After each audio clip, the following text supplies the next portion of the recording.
ละนอนวลบัดนี้เด้อสบายดีทุกท่านผู้มีเกียรติที่เคารพตามสินี้เฮาเห็นโยในจอนี้หมอลำเฮาขอแจ้งคือการบันทึกภาพของพระบาทสมเด็จเจ้ามหาชีวิตแต่ให้ฟังเรื่องต่อไปเข้าเสด็จประพาสแขวงภาคใต้ของพระราชอาณาจักรประชาชนกับพระองค์อยู่ห่างไกลหรือไกลเฮาจะเห็นในเรื่องสินี้มาแจ้งข่าวพระบาทสมเด็จเจ้าชีวิตของเล่าคนสำคัญอีกด้วยหลายท่านร่วมกันในมือนี้เสด็จสู่บริคันเมืองปักท่านน้ำเดินจมูกเฮาคงหูประชาชนคอยตอบบัญญิงสายน้อยนุ่มราชการพร้อมเหลือล้นนับเอาไว้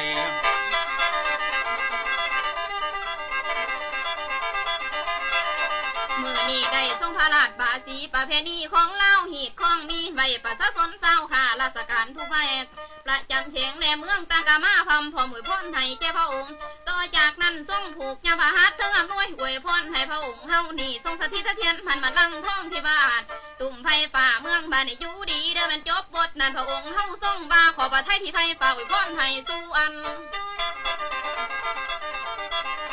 ในตอนบ่ายมือนั้นองค์พระบาทสมเด็จได้เสด็จไปยังห้องพญาบาลค่ายทหารเมืองนั้นทรงสัมผัสมือด้วยราชการผู้มีเกียรติพระองค์กล่าวความจำเป็นเจ็บไข้บ่มีไผดีหลีกพระองค์ราชทานยาทั้งหลายนี่ไว้แก้ให้คนไข้อยู่เย็นต่อจากนั้นพระองค์ย้ำคนไข้ผู้นอนเตียงเจ็บป่วยและอวยพรทรงให้คนไข้จงสบาย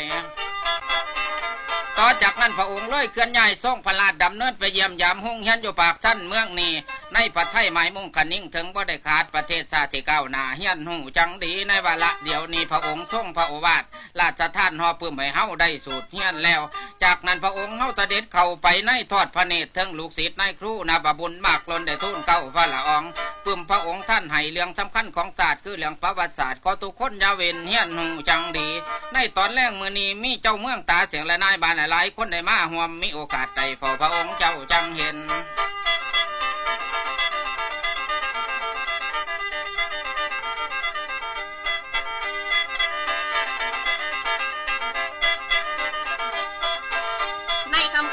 นั่นการคบงั้นถวยบาทฟอนแบบนี้ลดจะหน้าเสียงดอกไม้เลือกคู่เสน่หาเอาแต่บุญเคยของวาสนาเคยได้พ่อดีนั่นน้ำบาซึ่งเอาป้าได้มาพบพ่อนาเวลาน้องเสียงหาลดจะหน้าเห็นหน้านี่บ่คู่นางคิดเบิ่งร่างกายสีสันกำดำมุเมาแต่สีสันได้บุญกำตุกแต่งบุพกรรมก็สาพนางทองบ่ขินนาคสินสาวน้อยของเล่าฟอนมีเป็นระเบียบเรียบร้อยถวายเจ้าโซพระองค์กาละวงมีขึ้นเจ้าป่าสายสีสว่างโสมานัดเลี้ยวได้พระไทยเจ้าซึ้นบานจังแหล่ลำวงด้วยสติสุภาพทรงพระเกียรติถึกต่อพระองค์เจ้าอย่างดีทั้งในพลผู้มีด้วยนำกันมวลซื่น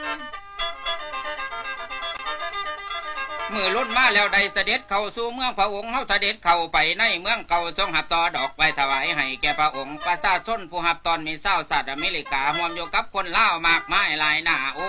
บัดนี้ถึงเวลามาแล้วบาสีถวยบาทลาดประเพณีอย่างนี้มีไว้แต่เดิมการบาสีเฮานั้นคือมีใจฮักฮอต่อพระบาทสมเด็จเจ้ามหาชีวิตนั้นบ่ใจเหลียวแบ่งสองประชาชนพี่น้องหวังพึงชีวิตโอ้น้อพอปารมีสมภารแห่งองค์กษัตริย์เจ้าพระองค์เฮาเสด็จอ้อมชมเมืองทอดพระเนตรสวนพักละแม่น้ำเดี๋ยวนี้จังเห็น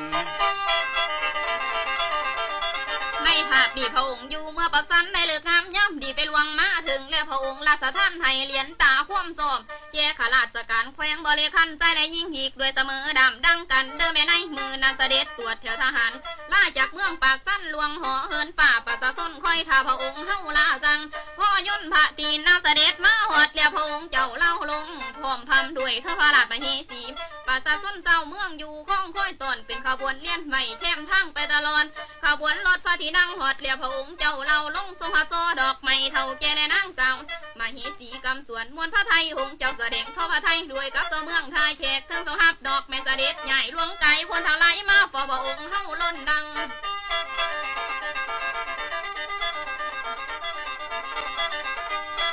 เมื่อนี่ละที่ประทับขับขังประชาชนเขาเฝ้าทุ่นเก่าพระละอองราษฎรไฟฟ้าทรงพระราชบาสีในสถานที่ประทับอังอ๋อจดแน่นแสดงถึงความไข่ประชาชนกับพระบาทโอ้ย้ำหนึ่งพระองค์ขอบพระไทยเก่าต่อพวกไฟฟ้าติมาห่มหอหอมผู้ติมารับตอนทำพระราชบาสีแสดงถึงจิตใจว่าฮักแพ่งพระองค์เจ้าพระองค์เฮาทรงหูในความสัตย์ซื่อโอ้นอพอราษฎรไฟฟ้าใจตั้งต่อพระองค์ทุกคนหวังสนบารมีของพระบาทขอให้สุขอยู่สร้างสบายบ้างทั่วกัน ศาสนาพุทธนั้นพระองค์ผู้ป ถัมภ์เป็นพอพิมพ์ของรัฐหีดของมีไว้พระองค์เฮานำด้วยราชการทุกไปประชาชนทำพร้อมนำหล่อมให้พระองค์นำขบวนไปไหว้ทำพิธีพุทธศาสตร์ชาติที่โคตรตั้งไว้อารามกวงควงสูงพระองค์ผู้ตั้งมั่นในศาสนาพุทธเสื้อพระธรรมคำสอนแทงโหปุโธเจ้าพระองค์เฮาทรงไหว้คุณธรรมล้ำเลิศขอให้สู้สดไปให้เล่าได้อยู่เย็น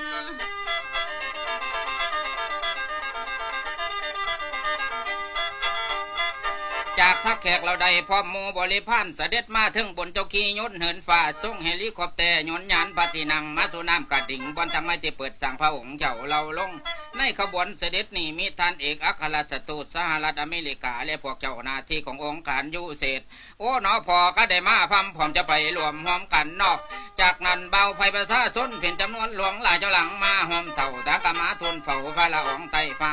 พระองค์เฮาทรงหับซอดอกไม้ผู้ค่อยถ่ายืนถวายประชาชนไฟฟ้าหน่อยนุ่มยิงไส้ในเขตของข้าเมตินแถวทางนี้ไปก็ค่อยของทาพระองค์มาอยากเบิ่ง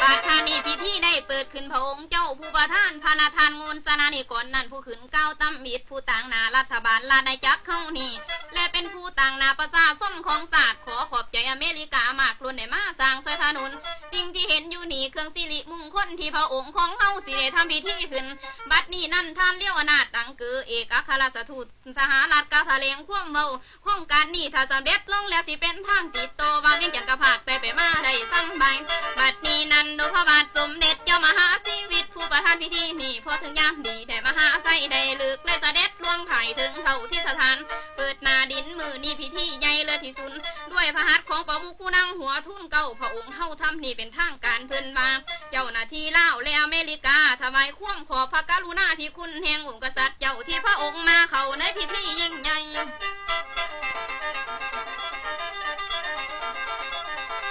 โครงการนี้การร่วมมือร่วมไม้ของชาติทั้งสองรัฐบาลของลาวรัฐบาลสหรัฐได้ร่วมมือกันสร้างพระบาทสมเด็จเจ้ามหาชีวิตนั้นเจ้าหน้าที่ทั้งหลายทอดพระเนตรการเฮ็ดบริษัทพร้อมสั่งนำเครื่องจักรมาใส่กำลังสูงสั่งก่อสร้างเทคนิคด้วยงานสั่งอย่างดีทางสายนี้เป็นทางหลวงกว้างใหญ่ทนแต่ดินและนำไปมาได้ถึงฤดูพระทานงนยังเบาเฮาจื้อบ่ทันหลงเรื่องโครงการ30 ปีที่สร้างทางสายนี้ให้ไปมาถึงได้เวียงจันทร์กับไส้งอนตอนกันทางวังนี่มีไว้ซอยกันถนนบนสีสร้างคือเอาวาตาเห็นจากน้ำกระดิ่งไปทั้งปากหินบุญสัวไก่พ่อใดเงาลอยลักกาไหวทางทุ่งดงป่าพิจารณาบอนขอจะลังเบาวาคนบ่แม่นแต่เท่านั้นในพระราชอาณาจักรเข้าไปมาถึงกันตั้งแต่เหนือถึงใต้ทำตอนต่อมา3 อาทิตย์ข้างหน้าองค์พระบาทสมเด็จพร้อมพระองค์มเหสีหลวงบนหอฝ่าบัดนี้มาถึงแถวยนต์ยานพระที่นั่งจำปาสักผากไก่เข้าบุญขังวัดผู้ในมือนี้เสด็จเจ้าบุญนุ่มและองค์เอกพระตายาพร้อมด้วยพระนาทานรัฐมนตรีกระทรวงศึกษาธิการอยู่ทางคอยตอนพอองค์เข้าเสด็จขึ้นทั้งสองเทิงแทนกองเกียรติยศรับตอนเก๋กองกองสนามสองพระองค์เฮานั้นทำความเคารพศาสตร์สมพระเกียรติต่อพระองค์เจ้าอย่างดี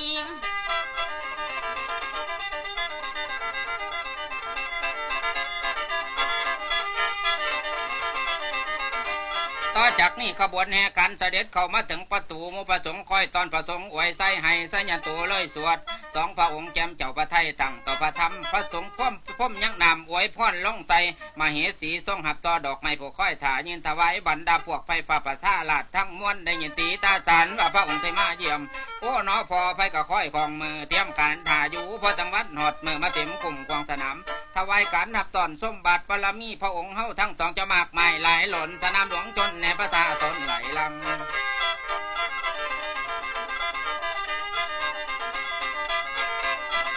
นี่ได้ศิลาจากจำปาสักพิธีการต้อนรับทรงท่าพระองค์เจ้าพระองค์เฮาทรงด้วยบริพันธ์เสด็จตรวจกองเกียรติยศรับตอนพระองค์เจ้ายังดีเด้อแม่ในมือนี่ประสาททั้งหลายตากะมาคอยหับทรงท่าพระองค์เจ้าพระไม่เฮสีเหงาพระองค์เฮาเสด็จออกทรงหับโซดอกไม้พระไทยเจ้าซื่นบานพระองค์เจ้าชีวิตเก่าต้านต่อหมู่ประชาชนว่าทุกคนเฮาเล่าได้พร้อมกันคันสู่เพื่อพิทักษ์รักษาไว้ยั่งคว่ำเบกลาดจนสละเลือดเนื้อเสียทิมนับบ่ไว้พระองค์เฮาเตือนไว้อย่าได้เสือคว่ำตัวสามัคคีบองดองหักแพ่งกันไว้พระองค์เฮาศิลาไปประชาชนเฮานั้นทั้งหลายคอยอยู่